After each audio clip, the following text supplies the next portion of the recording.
Edwin K. Morris, and you are about to embark on the next Pioneer Knowledge Services Because You Need to Know, a digital resource for you to listen to folks share their experience and knowledge around the field of knowledge management and nonprofit work.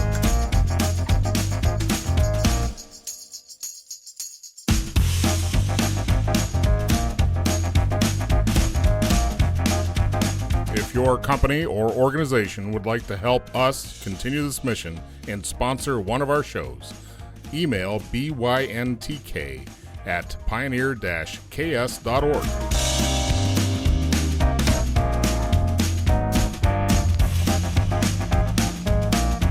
Hello, I'm Joseph Michelli. I live in St. Petersburg, Florida. The most interesting thing near me is my grandchildren. They live about 3 blocks away, which is remarkable in these times.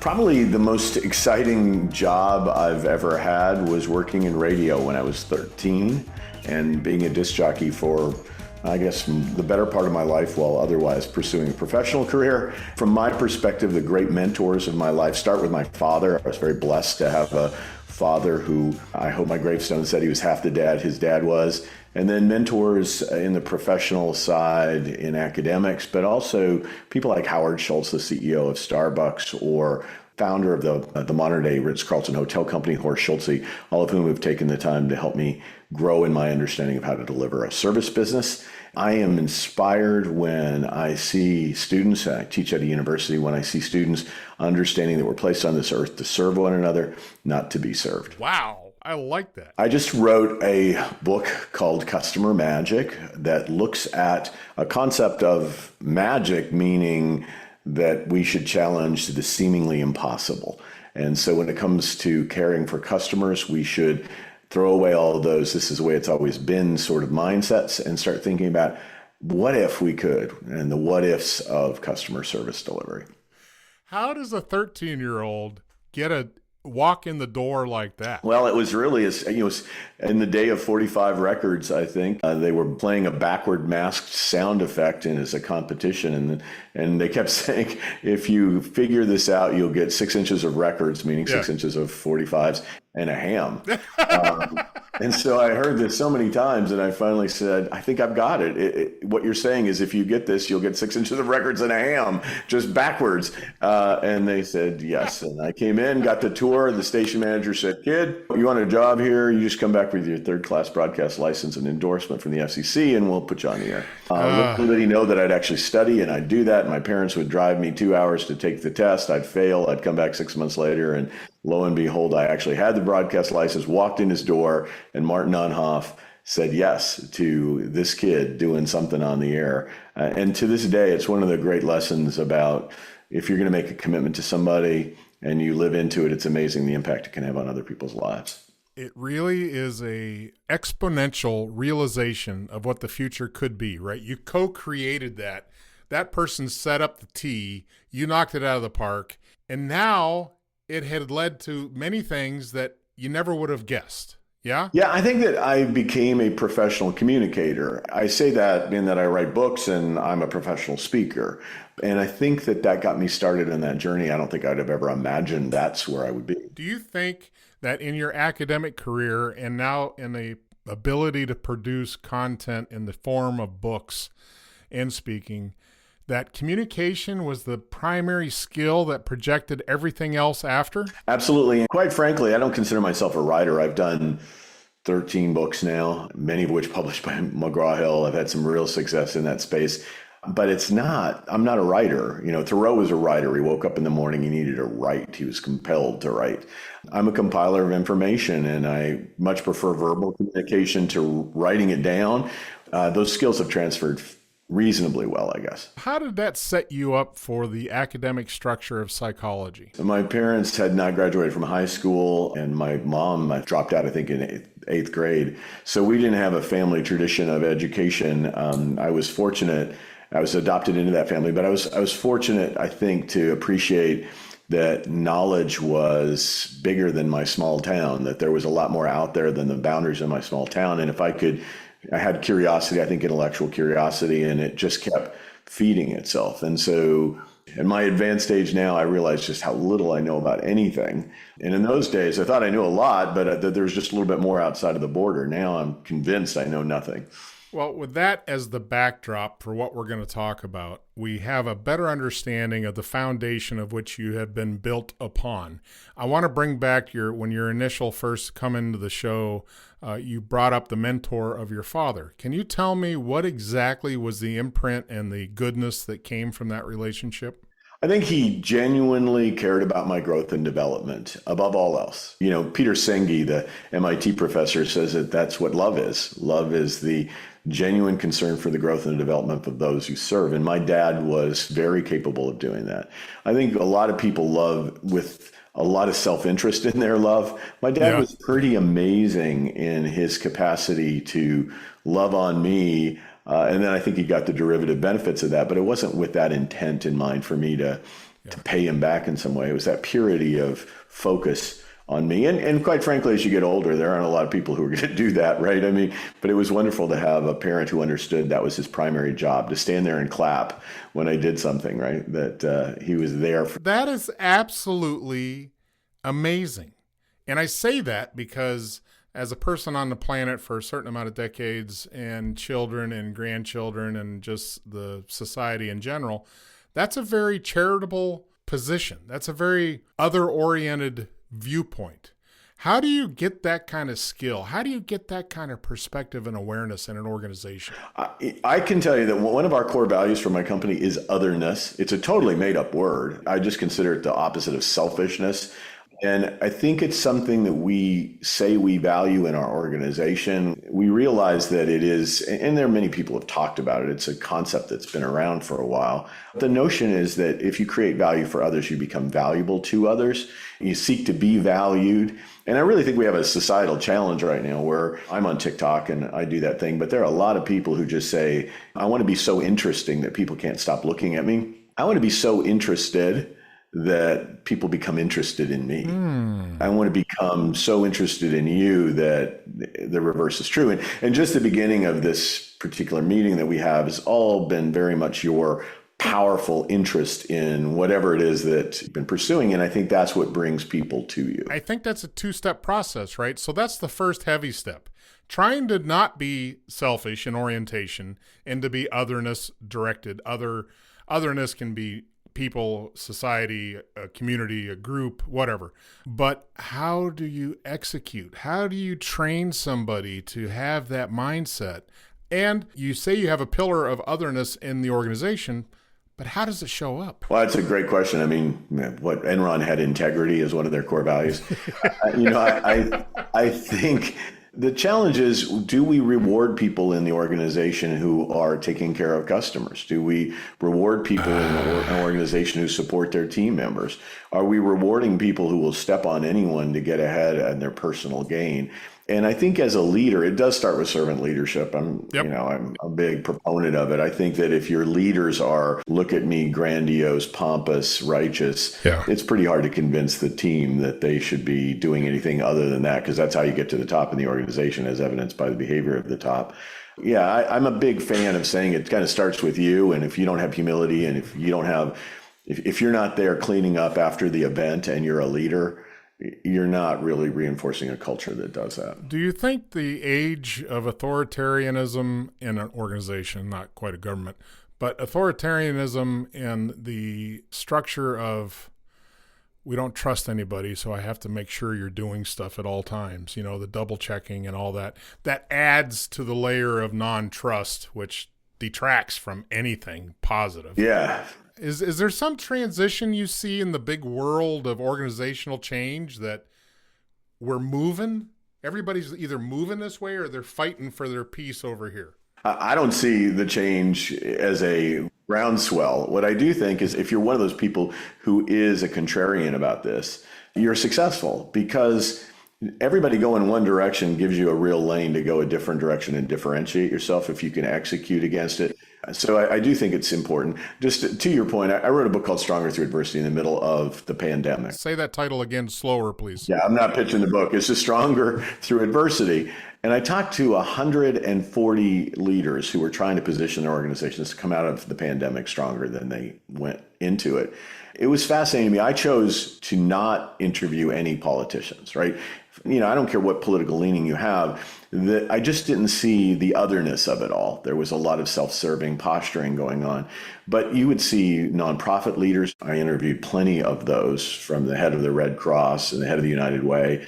And you'd see for-profit leaders, whether that was the CEO of Verizon, Hans Vestberg, or CEO of Target, Brian Cornell, who really were trying to find a way to put the needs of customers maybe even higher than they ever had before, because they were frightened that customers weren't going to come into their stores or maintain relationships with them. So I think there were some environmental factors that caused people to put a higher priority on others because they weren't sure those others were going to show up for work, or they weren't going to show up to buy the products.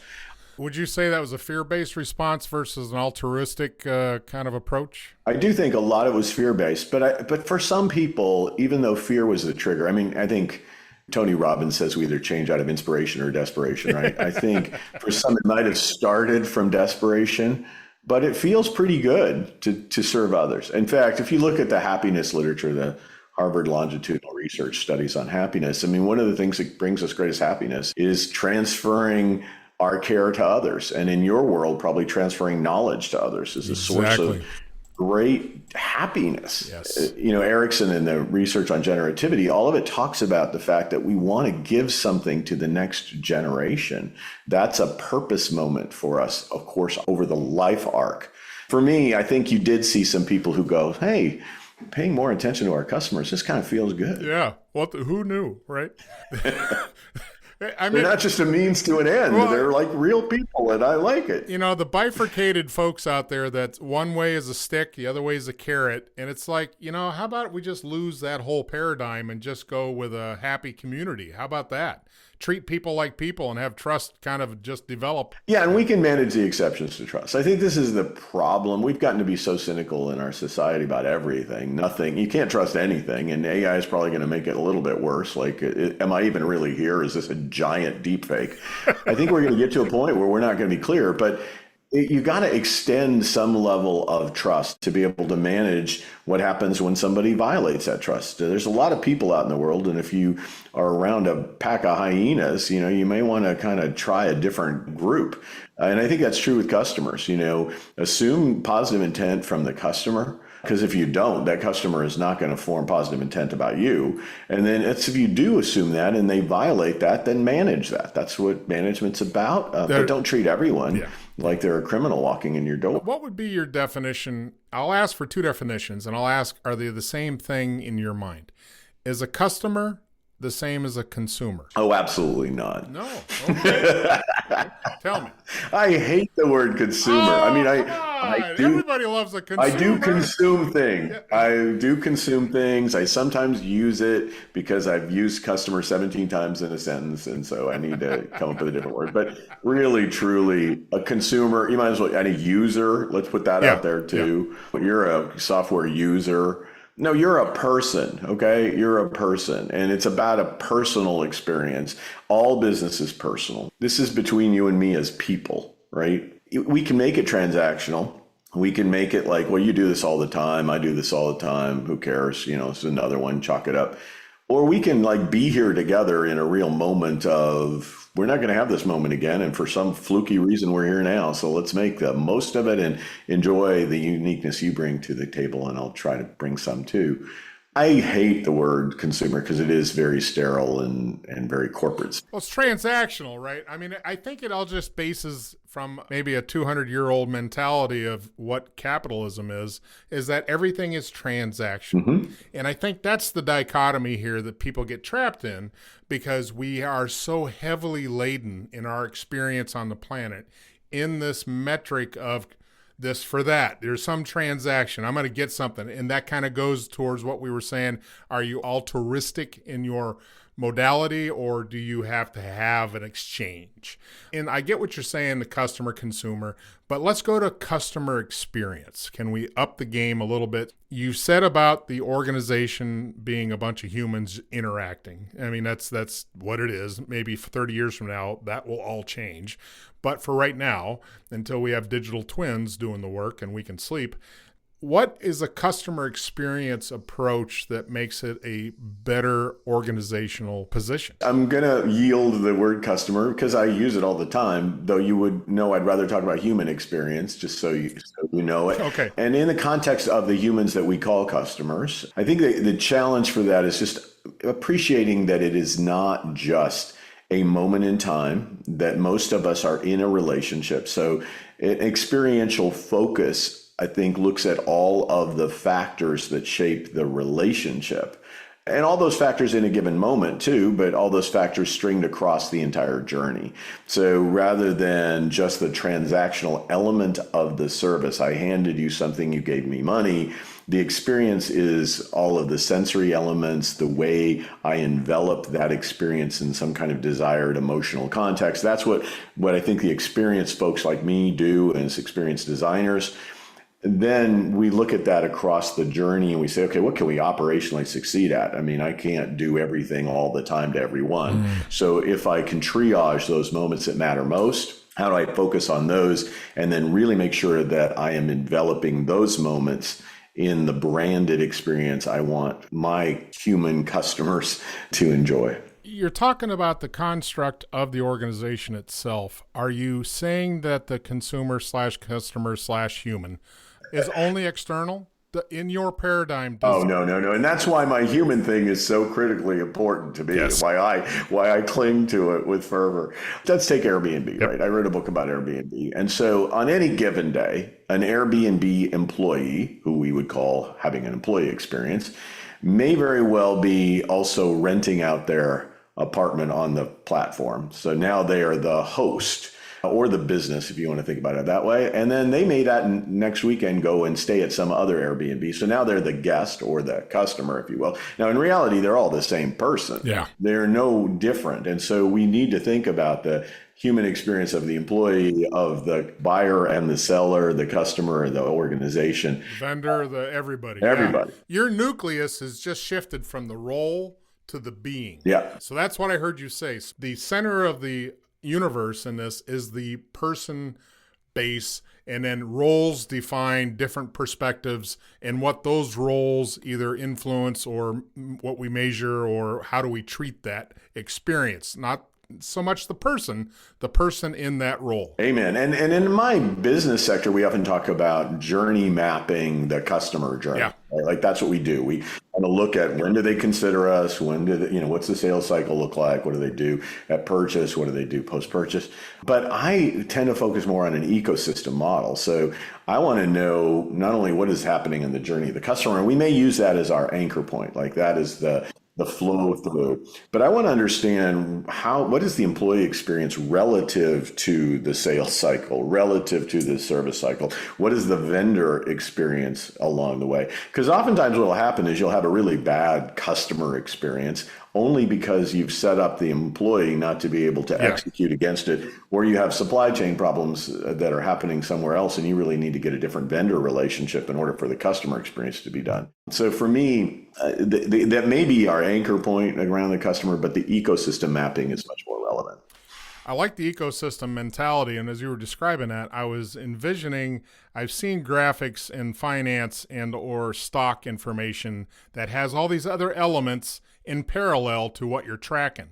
So you can see where's everything in perspective to that point in time, because they all influence, right? You can't just measure one thing. Customer experience, we're going to measure it. Yeah, okay, that's one bit. That's like on a biology level, that's you taking my temperature but not looking for anything else. I like that very much, a holistic viewpoint. But I got to say, it sounds like a boatload of work. Oh my gosh, it's a boatload of work. But it's so rewarding. I'll give you an example. I work for a company called Clayton. Clayton is a subsidiary of Berkshire Hathaway. They are mostly manufactured housings. We would have used to call trailer homes. They also site build, and they do a lot of modular construction, partly manufactured and partly on site. So the thing about that is they own almost all the verticals. They own a lot of the supply chain. They own the manufacturing. They own a good chunk of the distribution channels, the manufactured housing lots on the side of the road, but they also have distributors. If you measure somebody and say, how satisfied were you when your modular home was installed? And they're not satisfied, right? You can blame the distributor, like something must have happened in that last leg of this journey of the product. But there's so many other factors upstream. Yeah. And there's been some great books written about, I think there's a book titled Upstream that really talk about how many of the problems flow downstream. Yeah. And yet we are trying to solve them, not at their root cause locations. It's like defining a riptide, talking oceanic stuff here. I mean, that's something that's not on the surface. It's like, how would you know? If you're a trained eye, you might know. But I mean, the general populace would be like, riptide, what? I'm just going swimming. So there's stuff that's behind the scenes is what we're getting to. One thing I want to wrap around is I looked up customer experience by digital.gov. So this is our government. Their customer experience, CX, is defined as the sum of all experience a customer has with your organization. For those that aren't getting this customer experience, it's more than just, I called yesterday. Can't you look up the records and the notes we just spent yesterday on? And if a system, an organization, doesn't have a knowledge system in which all that stuff can be tracked and pulled up and fresh, and the user, the operator on that side can just say, oh, I see all the problems here. That's a broken system. What you're saying is, let's go beyond that longitudinal mentality of ownership, right? Ownership of the user experience or customer experience, because that organization has taken it upon itself that everybody's going to share in the authority and responsibility of this customer.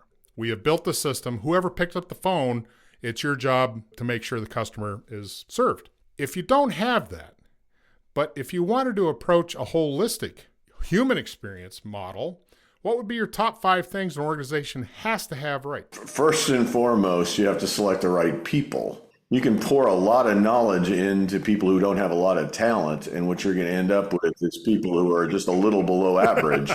There is, the talent selection thing is very relevant. And my recent book is called Customer Magic. It's about a company called Macquarie. And so they used to go out and just try to get the top tech graduates from university who didn't have a customer experience mindset at all. They didn't have any DNA. They hadn't thought through the lens of customer experience. They couldn't identify what a good customer experience was or not.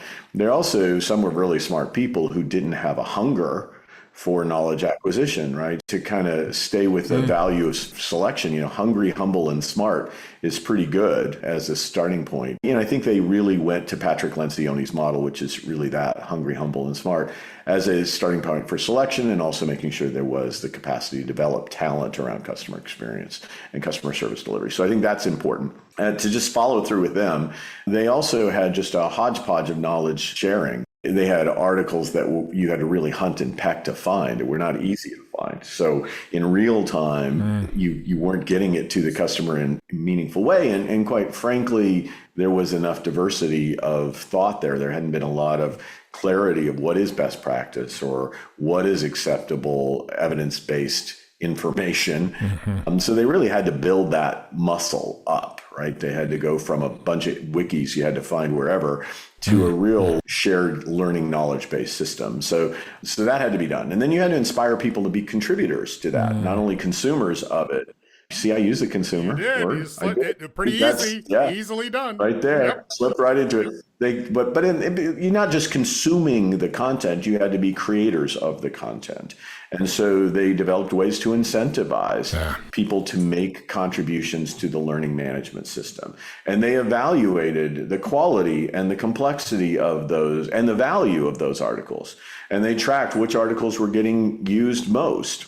And when they found some areas, sometimes they would just do in-services on that. Yes, we had that resource, but rather than just having the resource sitting out there somewhere, if it was getting hit all the time, maybe we needed to do an in-service on it. And sometimes that's stuff like, how do I fill out my own employee benefits question, right? It's the one that's getting hit all the time in the knowledge system. So anyway, I think those are, I don't know if that was 5, but I think it starts three and with a half. a bunch. Yeah. Okay. Well, that in my world, that's 5. All right. Ed. So I'll call that. So let's reverse it. What's the least thing you'd focus on? What's the least you could give a hoot? Oh, God, some of it is stuff I do professionally, so I don't know. I mean, I think one of them is just, I think learning management systems that, and I create content for learning management systems. That's why I'm a little bit of an issue with this. I think learning management systems that are nothing more than we have to do it because, HR said we got to do it. Yeah, there are some of those that are just necessary evils because of regulation, but I'm talking about programs where everybody knows we're doing it. It's supposedly soft skill training, for example. Yeah. There is no way I'm going to walk out of there and do anything different. I am just trying to guess at the test questions without even reading the material or engaging the content. So that stuff I think is really silly. But there's a ton of it out there, and it's a proxy for actually having conversations with your team or learning in real time, debriefing interactions, and helping people internalize knowledge and be able to demonstrate it in various scenario-based circumstances. So all of what we've talked about, to me, of course, I have very thick knowledge management lenses, so everything is knowledge management. But in your experience, with everything you're talking about, with skills and actually building up the work culture to participate and to inquire and to up their game, right? You're upskilling these folks to get things better. Who owns that? Who's in charge of that? Well, that's a big problem in most organizations. Whoever is in charge of it needs to have the ability to influence throughout the organization. That's the big problem. You can put it wherever you want, but unless that person is empowered to affect their peers in other departments to make it be so, and normally it needs to be incentivized in some ways, that the departments have to have a stake in the game. It's just like pushing a rock uphill, really. We're at the C level, right? We are at the chief level. So what chief needs to be the one running this? Well, if you want to invest in a chief customer officer or a chief experience officer, both of which exist a lot now in the C-suite, those are relevant, but you'd have to be a pretty good size organization to do that. Often it lives in HR, which then disempowers it because who cares? Yes. I'm sorry. I've worked in HR and I just have this orphan syndrome about it all. I mean, it's not a revenue generating center, so it's often a problem area. It's great if you can get it in ops, if ops really believes that knowledge development in the area of service delivery is an operational competency, but it's not viewed as much. So is it ever part of any strategy? Would you say then the organizations should at least build in some capacity for building the muscle by at least putting it in the vision of where they want to go? Oh, come on. It's in the vision all over the place. Seriously, there was a study recently that said like 92% of organizations have customer experience differentiation somewhere in their strategic hierarchy, many of which have it as a primary differentiator for their brand. Problem isn't the vision of it or the spoken prioritization of it. It is putting money behind it. And when push comes to shove, are you still willing to put customer experience as a priority over sales? What's in the brochure is one thing, but in actuality on the ground, it's like, yeah. How does anybody ever gauge it if the marketing department is really pushing it? We're doing it great. We're awesome. We're doing it great. Yeah, there are 2 companies, for example, that I've worked with where I've seen it really be attractive, and both companies ended up being bought by Amazon. First was Zappos, which is a company that I worked with. The late Tony Hsieh, God rest his soul, was a visionary CEO who said, our contact center is going to be our best marketing department. We can sell ads all we want if we wanted to go out and do ads, but the best ad is the 2-minute conversation with somebody in a contact center. That is far better than anything we can promise in a 15-second sexy ad. So he really invested in a contact center. He called those professionals as customer loyalty team members. He saw them as playing a critical role on creating real loyalty opportunity, undivided attention, really quality knowledge bases they could draw upon, really well-skilled human beings who created personal emotional connections. Notice the word personal in there, human person, personal emotional connections with the people that they served, and really did a great job. And then Amazon bought them. So to their credit, I'm right now working on a book that'll be out in 2025 about One Medical, which is a company that Amazon purchased for $4 billion in 2022. And they are healthcare clinics that deliver a very high quality human experience, but you have to pay a membership fee to get that, to get access, to get more convenient experiences, same day, next day appointments with a primary care doctor.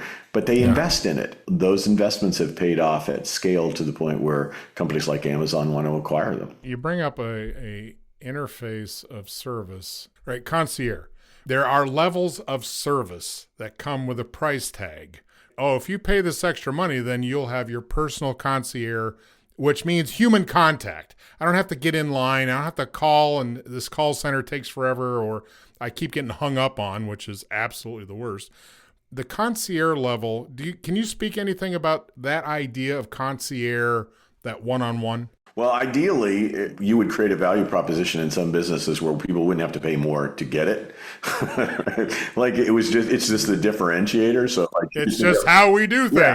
Yeah. And there's, sometimes there is a slight price premium already built into the price delivery. So you have to be willing to say, I'm willing to pay for service, maybe not in a membership fee, like concierge medicine would be, but I am willing to pay a little bit more because I know they're going to be answering the phone. And sometimes consumers just don't want that. I mean, consumers want the tech that says, I don't care if I have a human to serve me as long as I can get the right answer, which is fine. And that's where I think your people process technology concepts really come in strong. There are times in that customer journey, in that ecosystem, that you want to make sure you have really quality self-serve with really quality knowledge information available to the chatbots so that people can get their questions answered without having to opt into human.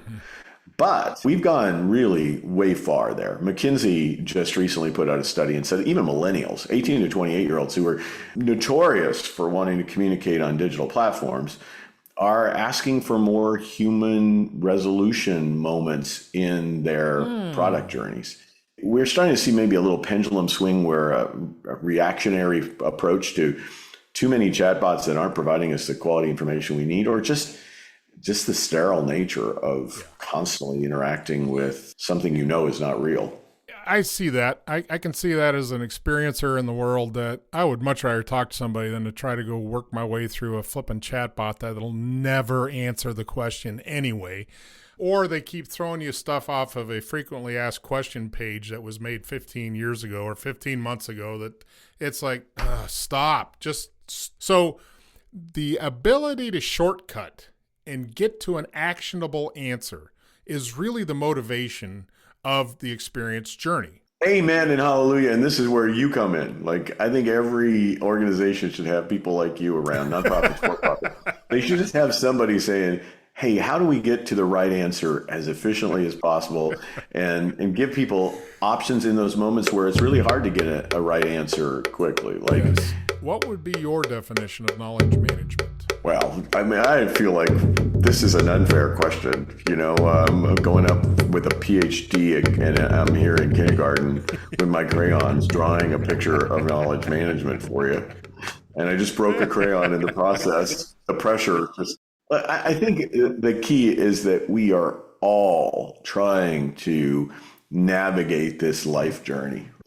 Sometimes we think we already know everything we need to know, kind of as evidenced by some of my earlier comments. But and then at other points, and it's notorious for entrepreneurs, by the way. I mean, entrepreneurs think they know everything, don't need to hire consultants. They're just driving, and I'm one of them. I get that.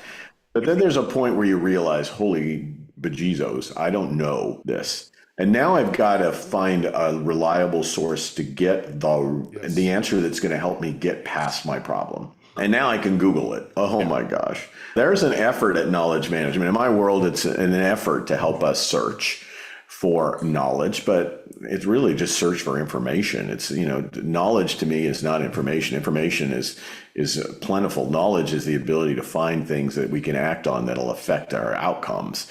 For me, that's not a knowledge management system. It's an information search system. So then what do we got? Well, if we got AI theoretically would be asked to write probes, should help us pull the best information to our attention in, language-based model. That's pretty cool, but it's still not good enough. You're the expert, right? Somebody has to help me with the best process.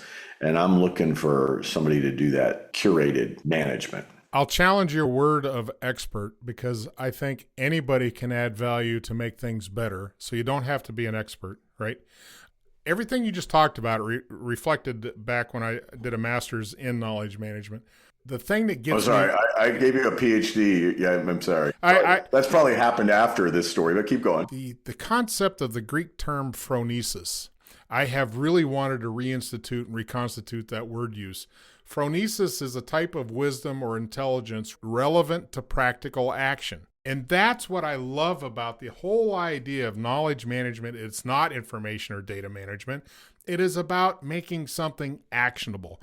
Back where I used to work in military intelligence, we were always focused on actionable intelligence, meaning, okay, I got something, let's go do something. Not just I'm stacking up all these reports and boy, oh boy, you're trying to deliver derivatives of all this stuff that creates an actionable objective. I think the classic thing is that where I've seen in bureaucracies, and I'm sure we could talk all day about bureaucracies, but there is a certain level of... I wouldn't want to. No. It's not a topic I want to spend much time on. Go ahead. But they do exist, and they do exist for some reasons. The thing that is clandestine or maybe just overt in that paradigm or structure is that there's a certain element of just floating. We're just floating along. Don't rock the boat. Nobody has any initiative because it doesn't help. You'll get punished for taking chances, all that sort of thing. In an inhibited environment, going back to your eco mentality of biology, that anything that is prohibited by the environment to not grow, change, or morph, it is punished if it does that, then that builds human experiences that support that model. And anybody that's the contrarian to that is the outsider, troublemaker, loudmouth, entrepreneur, knows everything, gonna fix it. But how does a organization that could be, and I'm not saying all organizations that grow to become huge or mid to large, get an element of bureaucracy? Is that something that just happens with size? Oh, I think it definitely happens with size as a result of, I'm trying to think of the right word for this, but I think you get a certain legacy mindset, a certain carry on. The value of your organization, it becomes riskier to go outside of the norms. When you're an upstart, you don't have anything. You have the shirt on your back and an incredible work ethic, right? But once you've developed brand equity, that was the word I was looking for. Ooh, keep talking long enough, if you hit on your own word. Once you get equity in your brand, it becomes hard to take the risks at scale. So I think that's the challenge, is that people get more conservative over time. There is a book from Charles Handy that I just read called The Second Curve, which basically talks about an organization that reaches a peak, and if they're not looking for the second curve, they're going to ride that curve down to the bottom again. The cycle of, and his advice is to always be experimental, basically. Be experimental in trying things that are not normal for your organization in order to create another second curve, so you're continually riding the wave, so to speak. What has been your experience watching organizations contract, grow, plateau? Would you agree with that is always the cycle? It's working with Howard Schultz, who I listed as a mentor of mine. And one of the things that he would say is that we can take a few big bets every year, and if we don't, we're going to be dead. If we take too many big bets, we're going to be dead too, right? We can't swing for the fences every time somebody throws a pitch at us, right? We got to take the curveballs and just get them in the gap. That's the mindset that makes sense. When I was working with Starbucks, originally it was all about the place, the third place. We were creating an experience where it was somewhere between home and work, where it was a level of comfort, affordable luxury experience, but it was place-based. And then when I wrote Leading the Starbucks Way, we were focused on digitalizing the experience and meeting customers where they were. And at that time, we were coming up with products like Via, which was just a little freeze-dried coffee packet. In the old days, that was kind of looked down upon. They put a lot of science and technology into the quality of the freeze-dried, but then you could have Starbucks coffee with some water in a canteen on the top of a mountain. You didn't have to be at a Starbucks store. We didn't have to proliferate a Starbucks store inside of a Starbucks store, which was the style we had been going for. So I see this as really the iteration of let's be somebody different now. Let's be a digital relationship building brand where you can buy our products in a lot of different ways and use them as you see fit. You can buy a Keurig machine and put a Starbucks product in it, even though Keurig was a competitor at the time. To wrap things up, what would be your best bit of advice to the listener? First and foremost, know what you want every single person to feel every time they interact with your brand, whether that is the vendor, whether that is the employee, whether that is the customer. Know what you want them to feel. If you don't know that, all the operational things in the world aren't going to get you where you want to be. Because here's the beauty of human experience delivery. Unlike manufacturing, where you get raw material that's consistent every single time it comes in the door, and then you apply a process to it and you end up with 0.001 defects. When you're talking about people, they're coming in the door in such varied raw material. You still want to try to impose a process on it, because without it, you can't run a business or an organization. So you want the process to be in play. You want to hire really talented people who can apply the process, but also can understand the nuances of human beings so they can adjust the process to the raw material. Then you need to define for them what success looks like. As Brene Brown says, you have to paint done. You have to tell them that when people leave here, we want them to feel wow, delight, nurtured. We want them to feel enlightened, whatever it might be that you want them to feel. Once you tell those talented people that's the outcome, you give them some processes they can nuance, you have a great human experience for those people we call customers. So does it beg the question then why there is not an international standard on feelings? Begs a question. Now, I think culturally we have very different perspectives on feelings and how we express feelings. It's a cultural phenomenon, not an international standard. But I do think we're learning a lot about happiness, that certain cultures have really helped us focus on emotional well-being as a driver of productivity, as a driver of life quality, as a meaning in life driver. To me, emotions, I'm Italian, come on. Of course I'm going to say it. And I'm an Italian psychologist. One of my professors was Felice Leonardo Buscaglia, the love doctor at USC. Invariably, I think feelings are everything. Just like you have thick lenses for knowledge management, I have a hammer and everything looks like emotional nails to me. That's all a grand amount of fuel for the mind for all our listeners to chew on and recharge and rebrand their own organizations with feelings and people at its center. Thank you, Joseph, for being here and sharing your insightful radio voice. Thank you very much, Edwin, for your time. Thank you for listening to Because You Need to Know, the reference podcast in knowledge management. My name is Soni Tonen. As an art administrator, Because You Need to Know has been my go-to podcast and has helped me hone my management skills. Please consider sponsoring the podcast with your business.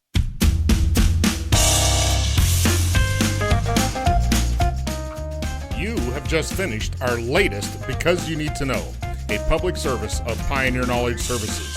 Please join us on LinkedIn and find us at pioneer-ks.org.